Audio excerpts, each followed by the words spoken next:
We've been taught for years that weight gain is about calories, but in truth, we gain weight based on insulin levels. For more than 100 years, we've known that insulin controls whether you gain or lose weight. I want to talk about 4 mistakes that we make because we're new to keto, but also because we don't understand insulin and what our body's trying to achieve when we intake food. When we eat food, our insulin levels go up, and that's unavoidable. Every time you eat anything of significant calories, you will spike insulin. So insulin is increased when you eat carbohydrates and when you eat anything. So what does that mean? It means that the more frequent the meals, the more the insulin, the less progress that you're going to make, not just with weight loss, with your overall health. But whether that's experienced as an insulin spike or a normal insulin rise is dependent on what we eat. If we eat carbs, so sugar, our body will have the most insulin release, so we'll have a spike. If we eat fat and protein, our body will have a normal release of insulin. But what happens if I combine carbohydrates, protein, and fat in the same meal? Well, now my insulin rise is going to be dependent on how much carbohydrate was in the meal. So for example, if I have something like pizza or burger and fries, I'm going to have a spike of insulin, and therefore I'm going to store the energy from that meal away as fat. But if I have broccoli and pork chops, for example, then my body is going to have a normal rise, and I will have much more access for that protein and fat and minimal storage. But if I were to do something like just bacon and eggs or just steak for dinner, I'd have the least insulin rise and therefore put away the least amount of fat. My body would have access to that energy and that protein to build and fuel me. Your body is storing the sugar away as fat because high levels of sugar in your blood is toxic. And then we would want to know, well, what's considered high levels?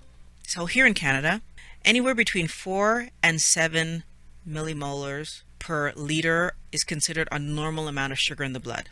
And in the US, I know it's like 80 milligrams per deciliter. Anything that pushes us past those numbers is high levels of sugar in your blood. So our body works really hard to keep us at these numbers. That's the function of insulin, right? Keeping us at these numbers. And that means that every time we eat sugar and insulin springs into action, it's doing this because it absolutely needs to, keep us in the normal range. When we're trying to eat keto, a lot of times we will introduce artificial sweeteners so that we don't have real sugar causing damage to our body, because we've figured out that sugar is causing damage, sugar is causing weight gain, sugar is causing problems. When we introduce artificial sweeteners, another issue that we don't understand about how insulin and the body works is that our brain has this thing called a cephalic response to sugar. And what that means is when we are about to eat some carbohydrates, our body needs to know that, because we immediately need to start pumping out more insulin to deal with the sugar that invariably comes from all carbohydrates. And so when you put something sweet in your mouth, immediately your insulin goes up. And you may know that insulin is the fat storage hormone or the anti-fat burning hormone. And so when your insulin level's elevated, you ain't gonna burn no fat. And that's a big deal if you're trying to lose fat. And this applies to all sweeteners. This applies to saccharin, definitely to sugar, aspartame, monk fruit, sucralose, all the sugar alcohols. By far the most important thing of all is when you taste something sweet, it raises your insulin before you even swallow it. I want us to think about all the keto cookies and fat bombs that we make that taste sweet, even though there's no sugar in them. And then sometimes we end up on stalls and we don't quite understand why we're stalled, but we're eating something that's causing our insulin to rise, that's causing us to store energy. Now, what another piece of this puzzle is that when my body puts the sugar away, then my body is going to be needing energy to do the task that it needs to do for the day. And so now I'm going to get the signal of hunger because my ghrelin is going to be raised by my body to push me to go get more food. So when my insulin rises due to artificial sweeteners, I actually end up feeling hungry because my body actually is trying to get me to go get more energy because energy was stored away. It is much easier for my body to use incoming energy. So if I get some fat to come in, it can use that as energy right away, than it is to pull stored sugar out of the body, because when insulin is high, your body doesn't have access to pull stored sugar, stored fat out of store. It can't get to the storage. If insulin is high, which it is because we just raised it by eating something that tasted sweet, my body now can't go back in and get that energy. We have another problem though, because when we're hungry, we have a tendency to want to eat things that we like. And we like sweet tasting things. So sometimes we end up in this story where I eat something that's artificial sweet, and then I'm getting signals that I'm hungry. So then it's not supper time yet. So then I have some kind of keto snack or fat bomb or something.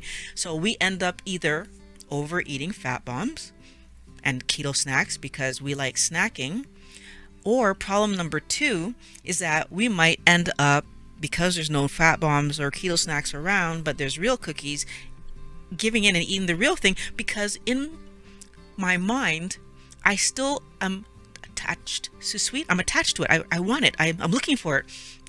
And then I will eat it because I haven't taught myself not to eat it. I haven't allowed myself to let it go. However you want to word this. If I'm still eating sweet things and then there isn't a healthy sweet thing around, I might be tempted to eat the unhealthy sweet thing. And that happens to a lot of us because we're still attached to that sweet flavor. Artificial sweeteners keep the door open to cheating on my diet because my mouth is still trained towards sweet. And it takes a little while to teach my mouth to like savory, to teach my mouth to like salty, to teach my mouth to like healthy flavors, those earthier flavors of vegetables. It takes a little while. And if I keep allowing myself to have artificial sweet, this can get really difficult for my mouth to learn to do. That dopamine hit that we get when we eat sweet things, part of it's psychological, right? And it has to do with me just liking that flavor and indulging that. Keto is often described as a high-fat diet. And so therefore people believe that to do keto, you have to add fat to your meals, add fat to what you're eating. You're always adding fat. Well, actually, it's not really about the fat. It is about carbs, and it's about lowering the carbs to a level where your body has to learn to burn fat. If you eat tons of carbs, you're in storage mode, like we said, and you're not burning. The carbs get converted to fat, the extra protein get converted to fat, and the extra fat you eat gets stored as fat because of the high insulin. Therefore, it's not about the fat, it's about lowering the carbs so that the insulin lowers. Low enough that your body can tap into the fat that's on you. Going back to the idea of keto snacks and fat bombs, they tend to be high in fat. So, if I'm trying to lose weight, first of all, and I eat enough fat to fuel my body has no reason to tap into the fat on me. I won't lose weight. If I'm trying to lose weight and I overeat fat, well, if I overeat anything, I'm going to gain weight. So overeating fat will equal I will gain weight. Adding extra fat to your diet is not part of a ketogenic lifestyle, right? So this is really about understanding that stable, normal insulin levels is the goal. If you're trying to lose weight, if you're trying to improve your health, that's what we're trying to accomplish. Now, you're not going to be able to do that if you don't know what foods you're supposed to be eating. So I have a video on the screen right there that's going to help you to choose the right foods and get your body into a healthy place. So click on the link. I'm going to meet you over there.